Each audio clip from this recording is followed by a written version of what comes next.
ఇకపోతే కాళేశ్వరం మీద నిన్న గవర్నమెంట్ ఒక 60 పేజీల రిపోర్ట్ బయట పెట్టింది. సరే, నేను ఇందాకే చెప్పిన నిజాలేంది అబద్ధాలేంది 650 పేజీల రిపోర్ట్ పెట్టే బయటకు వస్తుంది. బట్ నిన్న గవర్నమెంట్ చెప్పిన దాంట్లో 4 అంశాలు ప్రధానంగా చెప్పారు. ఒకటేమో తమ్మిడిహట్టి నుంచి మేడిగడ్డకు మార్చినటువంటిది అది సిన్సియర్గా హానెస్ట్గా అనిపించలేదు అనేది ఒక కామెంట్ చూశాను నిన్న. రెండవది, రిటైర్డ్ ఇంజనీర్లు మేడిగడ్డ దగ్గర నిపుణుల కమిటీ మేడిగడ్డను వద్దన్నదని ఒక 50 సార్లు రాసినారు నిన్న. దాని సంగతి ఏందో ఇప్పుడు బట్టలు పెట్టేట్టు చెప్తా వీళ్ళది. నిపుణుల కమిటీ మేడిగడ్డను వద్దన్నదట. ఇక మూడో విషయం ఏం చెప్పే ప్రయత్నం చేసిందంటే క్యాబినెట్ ఆమోదం లేదు అని చెప్పే ప్రయత్నం చేసిండ్రు. ఈ 3-4 విషయాల మీద నేను ఆరోపణలు చేయను, నిజాలు ఆధారాలతో సహా చూపిస్తాను. సో ఫస్ట్ దానికి పోదామిగా. తమ్మిడిహట్టి వద్ద నీటి లభ్యత లేకపోవడం, అసలు అది తమ్మిడిహట్టి నుంచి మేడిగడ్డకు మార్చడం మాకేదో సిన్సియర్గా అనిపించలేదు అన్నారు. ఒకసారి లెట్ us సీ దట్. ఇది నేను చెప్తున్నది అయితే కాదు, ఇది కేంద్ర ప్రభుత్వం సెంట్రల్ వాటర్ కమిషన్ మనకు రాసిన లేఖ, లెటర్ నంబర్ 1. ఇది 18/2/2015 మన రాష్ట్రానికి వచ్చింది. ఇందులో ఏం రాశారో ఒకసారి చదివి వినిపిస్తాను. There is a spillage of water during monsoon period, especially during the high water stages. It has been estimated that approximately 70.2 TMC of water is spilling, corresponding to 75% dependable year based on proposed pumping provision for the submitted proposal. In case there arises a need to release of ecological flows as one of the condition in general being imposed nowadays by MOEF, wherein 30% monsoon flows, 25% non-monsoon flows and 20% in lean season corresponding to 75% dependable year is being advocated to be released.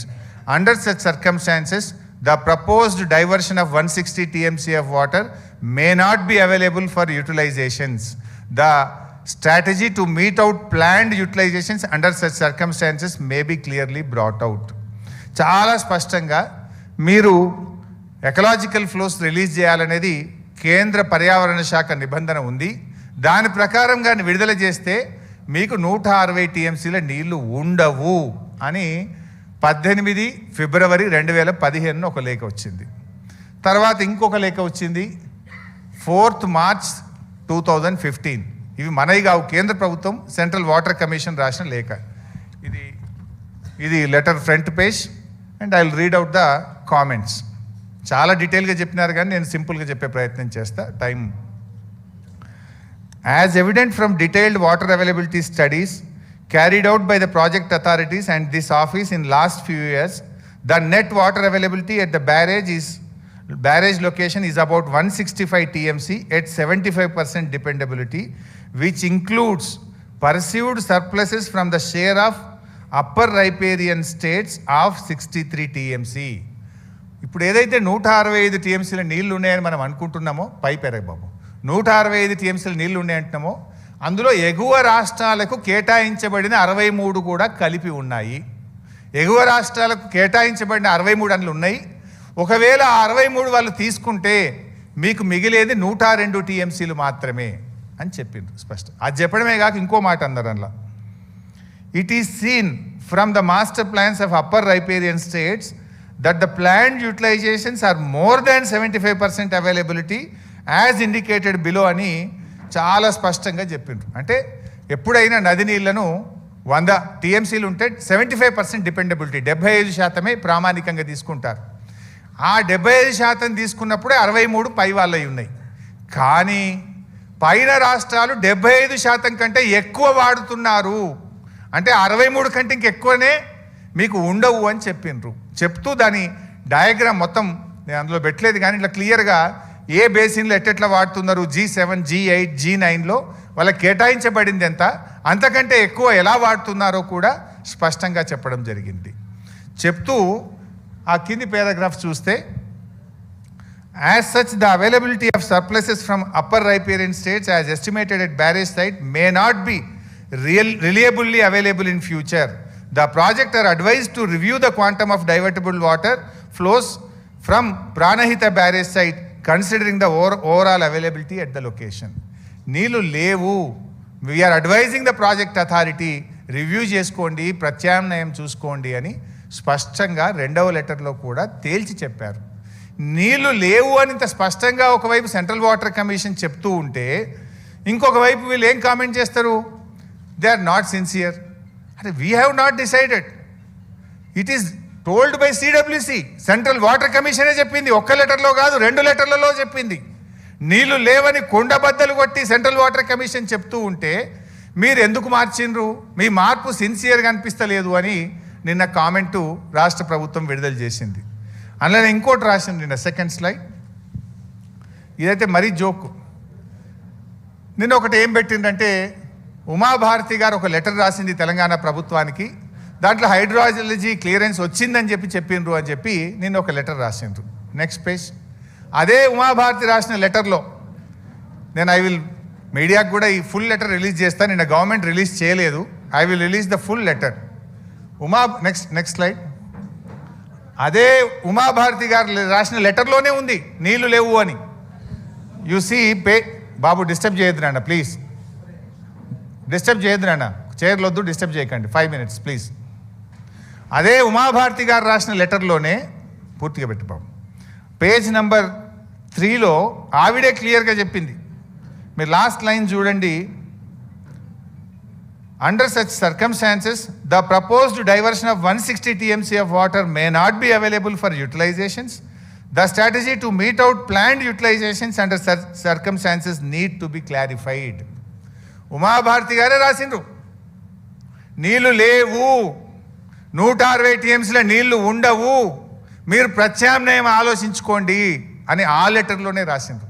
కానీ నిన్న commission report పేరిట నిన్న రాష్ట్ర ప్రభుత్వం చేసిన drama ఏంది? అప్పటికే hydrology clearance వచ్చిందని ఉమాభారతి రాసిండ్రు అన్నారు. ఇది ఉమాభారతి గారి లెటరు.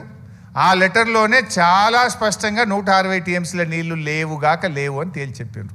ఇది ఉమాభారతి గారి లెటరు. దీని తర్వాత ఉమాభారతి కింద ఉండే సెంట్రల్ వాటర్ కమిషన్ ఫిబ్రవరి నెలలో ఒకటి, మార్చి నెలలో ఒకటి కూడా నీళ్లు లేవు, ఉండవు, ప్రత్యామ్నాయం చూసుకోండి అని చెప్పింది. 3 ఆధారాలు ఉన్నాయి. ఇక ఇంత స్పష్టంగా ఉంటే వీళ్ళు దాన్ని తప్పుదో పట్టించే ప్రయత్నం చేస్తున్నారు. Next slide. అసలు తుమ్మిడిహట్ నుంచి ఎందుకు మార్చాల్సి వచ్చింది? ఇప్పుడు మీకు 3 ఆధారాలు చూపించాను. సిడబ్ల్యూసి 2 లెటర్లు, ఉమాభారతి లెటర్ నీళ్లు లేవు. దెన్ మహారాష్ట్ర గవర్నమెంట్ 152 మీటర్ల ఎత్తులో బ్యారేజ్ నిర్మించడానికి ఒప్పుకునేది లేనే లేదు అని చెప్పింది. దానికి 7 ఏళ్ళు అప్పటి కాంగ్రెస్ ప్రభుత్వం అప్పుడు అదే చెప్పిండ్రు. నేను 1 సంవత్సరం పాటు కేసీఆర్ గారు, మా ఇంజనీర్లు, మా అధికారులు, నేను కూడా స్వయంగా వెళ్ళి మహారాష్ట్రను ఒప్పించే ప్రయత్నం చేస్తే ఒప్పుకునే ప్రశ్నే లేదని తేల్చి చెప్పిండ్రు. 2వ పాయింట్, అక్కడ చాప్రాల్ వైల్డ్ లైఫ్ ఉంది. అసలు చాప్రాల్ వైల్డ్ లైఫ్ ఉన్నటువంటి చోట ఎవడన్నా బ్యారేజ్ కడతాడా? సుప్రీంకోర్టు నుంచి అనుమతి రావాలంటే 10 ఏళ్ళు పట్టినా రాదది. అంటే నీళ్ళు ఇచ్చే ఉద్దేశం కాదు, నీళ్లు లేని చోట ఇరికిచ్చిండ్రు, అంతర్రాష్ట్ర ఒప్పందాల్లో కిరికిర్లో ఇరికిచ్చిండ్రు, చాప్రాల్ వైల్డ్ లైఫ్లో కిరికిచ్చిండ్రు. అంటే మీరు అసలు తమ్మిడిహట్టి దగ్గర పెట్టుడే పెద్ద తప్పు చేసింది కాంగ్రెస్. అసలు ఇవాళ ఏదన్నా చర్యలు తీసుకోవాలంటే కాంగ్రెస్ పార్టీ మీద చర్యలు తీసుకోవాలి. ఏ బేసిస్ మీద మీరు తమ్మిడిహట్టి దగ్గర పెట్టినరు? ఎందుకు 7 ఏళ్లలో అనుమతులు తేలేదు? ఇవాళ మీరు సమాధానం చెప్పాలి. ఇంకా ఉల్టా ఇప్పుడు మమ్మల్ని అంటున్నారు. మీరు చేసిన తప్పును, మీరు చేసిన వృధా ఖర్చును నిరుపయోగం కాకుండా ఉపయోగించడం కోసమే తమ్మిడిహట్టి దగ్గర నుంచి మేడిగడ్డకు మార్చడం జరిగింది. మీరే అదే విషయం రాసిండు అక్కడ. ఆనాడు మహారాష్ట్ర ముఖ్యమంత్రి గారు మన సీఎం గారికి రాసిండ్రు. ఆనాడు 2013లో రాశారు. At this full reservoir level 152 meters, about 2099 hectares of land from 22 villages of district Chandrapur and 8 villages of district Gachiroli is likely to be submerged, and this is the main cause of unrest among the farmers in the area. It is also requested that Andhra Pradesh government should not proceed with unilaterally decided layouts and control levels, as it may lead to unfruitful expenditure. నీ సొంతగా 152 మీటర్ల ఎత్తు నిర్ణయించుకొని నీ ఇష్టం ఉన్నట్టు పనులు చేస్తే నువ్వు పెట్టే ఖర్చు వృధా అవుతుంది, దండగైతుంది. నువ్వు వెంటనే ఆపుకో, రివ్యూ చేసుకో అని హెచ్చరిస్తూ మహారాష్ట్ర ముఖ్యమంత్రి మనకు రాసిండు. ఇది మీరు చేసిన తప్పు. మహారాష్ట్రను ఒప్పించకుండా నీళ్లున్నాయా లేవా చూడకుండా వైల్డ్ లైఫ్లో ఇరికిచ్చి తెలంగాణకు ద్రోహం చేసింది కాంగ్రెస్ పార్టీ. మీరు చేసిన తప్పును సరిదిద్దడం కోసం కేసీఆర్ గారు దాన్ని మేడిగడ్డకు మార్చడం జరిగింది. ఇవాళ శిక్షించాల్సి వస్తే, చర్యలు తీసుకోవాల్సి వస్తే యూనిలాటరల్గా ఏకపక్షంగా మీరు తమ్మిడి హట్టి దగ్గర పెట్టి తప్పు చేసిన మిమ్మల్ని శిక్షించాల్సినటువంటి అవసరం ఉంది.